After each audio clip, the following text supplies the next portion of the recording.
रहने दीजिए। ये इतने भी बूढ़े नहीं हुए हैं हम कि दांतों पर बात बनाए। पिज्जा ठंडा हो या गरम, अगर किसी ने उसकी बुराई की ना, तो हमारी नजरों में वो गुनाहे अजीम है। बहुत अजीज है ये पिज्जा। ऐसा पिज्जा तो हमने पहले कभी खाया ही नहीं।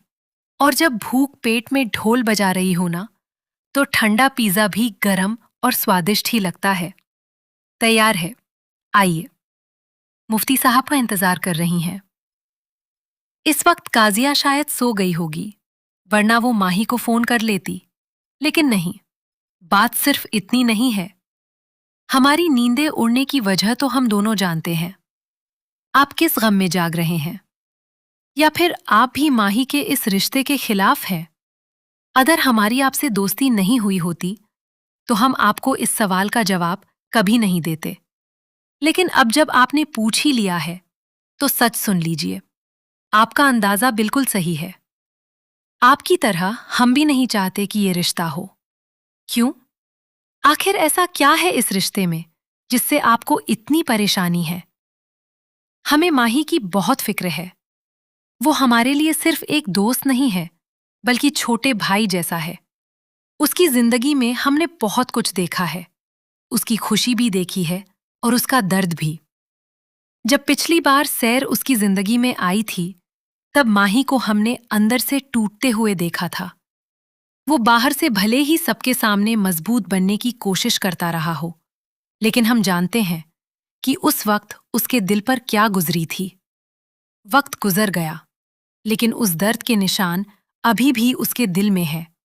और हमें डर है कि अगर इस बार भी सैर उसकी जिंदगी में वापस आई, तो माही का दिल फिर से टूटकर बिखर जाएगा।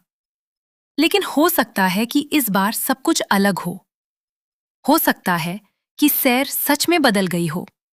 क्या आपको नहीं लगता कि माही को खुद फैसला लेने का हक मिलना चाहिए? हक तो बिल्कुल है, लेकिन जब बात किसी अपने की जिंदगी की हो, तो सिर्फ उसकी खुशी देखना काफी नहीं होता।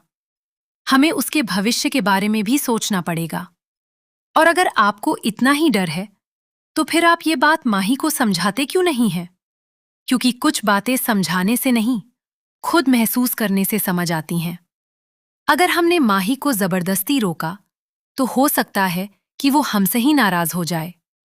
लेकिन अगर हमने उसे कुछ नहीं बताया और बाद में वही हुआ जिसका हमें डर है, तो हम खुद को कभी माफ नहीं कर पाएंगे।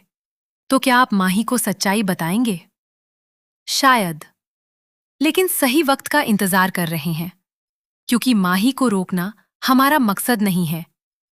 हमारा मकसद सिर्फ इतना है कि वो कोई ऐसा फैसला ना ले जिसकी वजह से उसे पूरी जिंदगी पछताना पड़े। लेकिन अब सवाल ये है कि क्या माही आपकी बात सुनेगा? ये तो वक्त ही बताएगा। मगर इस बार हम उसे अकेला नहीं छोड़ेंगे।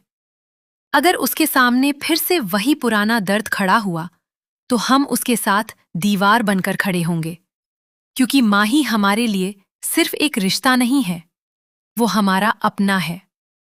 और अपनों को टूटते हुए देखना किसी सजा से कम नहीं होता।